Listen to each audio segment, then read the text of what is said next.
ఈరోజు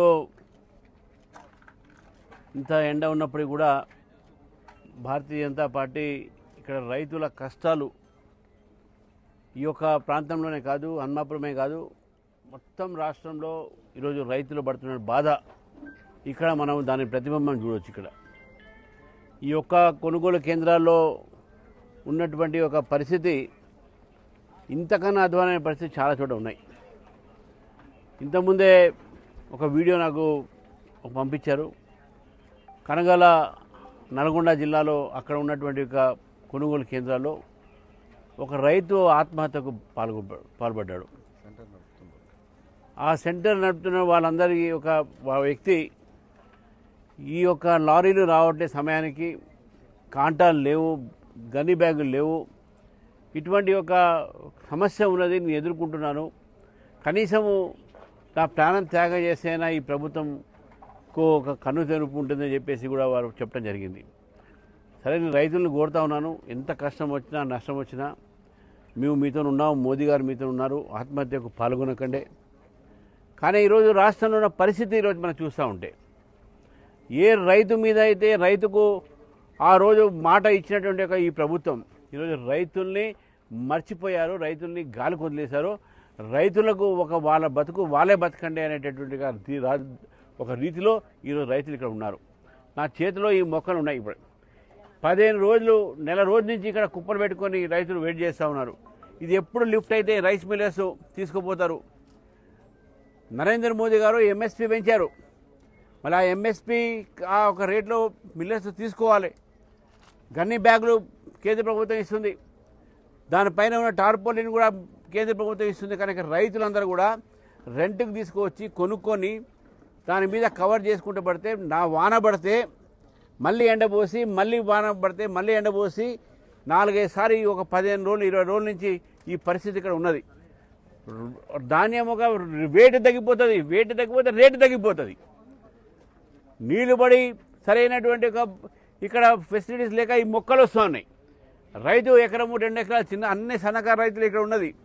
మళ్ళీ ఏ విధంగా ఈరోజు వాళ్ళు బతకాలి, ఏ విధంగా ఈ అమ్మాలి ఇవి? నేను ఇప్పుడు జేసీ గారితో మాట్లాడాను. గత వారం నుంచి కేవలం 2 లారీలు వచ్చినాయంట. ఇక్కడ చూసాం మనం 40-50 కుప్పలు పడి ఉన్నాయి, అక్కడ 80 కుప్పలు పడి ఉన్నాయి. 100 పైన అని అంటున్నారు. మీవే చూసింది 80 దాకా ఉన్నాయి, ఇంకా 20 అటు ఇటు బట్టి ఉన్నాయి ఇక్కడ. మరి ఈ 100 కుప్పలు ఎప్పుడు ఎత్తుతారు? జేసీ గారితో మాట్లాడితే సార్ వారు 2 రోజులు మొత్తం ఎత్తేస్తాం సార్ అంటారు. ఇప్పుడు లారీలు వస్తాయని చెప్తా ఉన్నారు.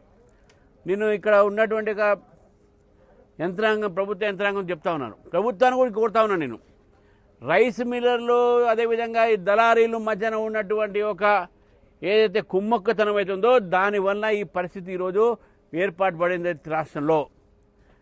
ఒక ధాన్యమే ఒక ఒరే కాదు, ఈవెన్ మొక్కజొన్న కూడా అదేవిధంగా ఆదిలాబాద్ జిల్లాలో మొక్కజొన్న పరిస్థితి కూడా అదే ఉన్నది. రకరకాల పంటలకు ఎంఎస్పీ పెంచినప్పటికీ కూడా రాష్ట్ర ప్రభుత్వములో ఉన్నటువంటి కొంతమంది అధికారులు, దళారీలు, రైస్ మిల్లర్సు, కమిషన్ ఏజెంట్లు వీళ్ళందరూ కుమ్మక్కై రైతులకు అన్యాయం చేస్తూ ఉన్నారు. రైతులకు పరిస్థితి ఏ విధంగా అంటే తక్కువ ధరకు అమ్మడానికి వాళ్ళ మీద ప్రెషర్ పెడతా ఉన్నారు. అటువంటి పరిస్థితులు ఇప్పుడు చెప్తా ఉన్నారు. టార్పోలిన్ పెట్టినా కూడా కింద నుంచి పందికొక్కలు వస్తూ ఉన్నాయి, అడవి పందులు వస్తూ ఉన్నాయి, అడవి పందులు తింటా ఉన్నాయి. అవి ధాన్యం తీసుకొచ్చినట్టు ఒక క్వింటల్ ఉంటే అది సగం క్వింటల్ అయిపోతూ ఉన్నది. అంటే ప్రభుత్వం ఎందుకు మేలుకో? ప్రభుత్వం ఈ అగ్రికల్చర్ సెక్టార్ని, రైతాంగాన్ని మొత్తం మర్చిపోయి ఈరోజు వాళ్ళు చేసే పనులు ఏమున్నాయండి? రైతులతో రాజకీయాలు గత ప్రభుత్వం చేసేది సరే, ఆ ప్రభుత్వం చేసినందుకు ఆ పాపాన వాళ్ళకి పాపం చేశారు కాబట్టి మీకేదో ఈ యొక్క అధికారాన్ని అడ్డగడ్డారు. మరి మీరు కూడా ఏదో రైతులు మర్చిపోయేట్లా? దయచేసి నేను రేవంత్ రెడ్డి గారిని, తుమ్మల నాగేశ్వరరావు గారిని కోరుతా ఉన్నాను, రైతులకు ఇప్పుడు ఇమ్మీడియట్గా న్యాయం చేయండి. రైస్ మిల్లర్స్ ఎవరైతే ఇటువంటి ఒక తప్పు ఉండే కేసులు పెట్టండి వాళ్ళ మీద. కానీ రైతులకు అన్యాయం చేస్తే ఇది ఊరుకోం మనం.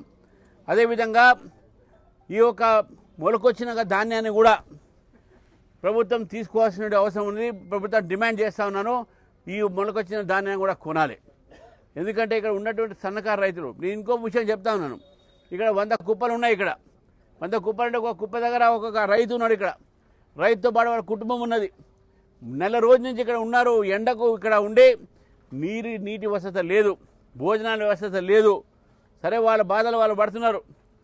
కనీసము ఈ యొక్క రైస్ మిల్లర్స్ని పిలిపించి మీరు వార్నింగ్ ఇచ్చి లిఫ్ట్ చేయమని ఎందుకు చెప్పట్లేదు? ప్రభుత్వాన్ని ఎందుకు ఈ పని చేయట్లేదు? ఎందుకు 1 మంత్ ఆగాల్సి వస్తుంది? చివరికి దాన్ని మళ్ళీ సెంట్రల్ గవర్నమెంటే మళ్ళీ ప్రొక్యూర్ చేసేది 100%. మరి మీవే ఇస్తాం మళ్ళీ మీకు దాన్ని పైసలు. కాబట్టి ఈరోజు కేంద్ర ప్రభుత్వం నుంచి వచ్చినటువంటి ఒక ఎంఎస్పీ రేట్ కానీ, టార్పోలిన్లు కానీ, మీ యొక్క కాంటాలు కానీ అన్నీ కూడా మేము ఇస్తున్నాం. ఒక్క పైసా, ఒక దబ్బడం, ఒక ఖర్చుతో సహా, సూత్లీ ఖర్చుతో సహా మొత్తం కేంద్ర ప్రభుత్వం ఇస్తుంది. కానీ రాష్ట్ర ప్రభుత్వం వైఖరి రైతాంగ వ్యతిరేక వైఖరిగా ఉంది. కాబట్టి ఇప్పటికైనా తుమ్మల నాగేశ్వరరావు గారు, రేవంత్ రెడ్డి గారు ఇద్దరు మీరు రైతులను పట్టించుకోవాలి.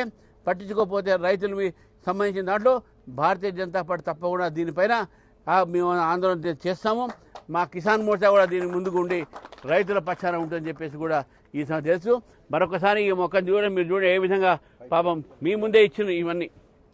ఈ యొక్క ధాన్యం వాళ్ళు తీసుకొని ఎంత వాళ్ళ కళ్ళలో నీళ్ళు పెట్టుకుంటూ ఉన్నారు. మరి ఆ కంట్లో నీళ్ళు ఈరోజు రేవంత్ రెడ్డి గారు, అదేవిధంగా తుమ్మల నాగేశ్వరరావు గారు చూడాల్సిన అవసరం ఉంది. ఆ రైతాంగాన్ని నేను కూడా కోరుతా ఉన్నాను. మీతో ఉన్నది, సమాజం మీతో ఉంది. దయచేసి ఆత్మహత్య అటువంటి దానికి పాల్గొకండి. మనం కలిసి పోరాడదాం, బ్రతికి పోరాడదాం, మన హక్కుని మనం సాధించుకుందాం అని చెప్పి తెలియజేస్తా ఉన్నాను.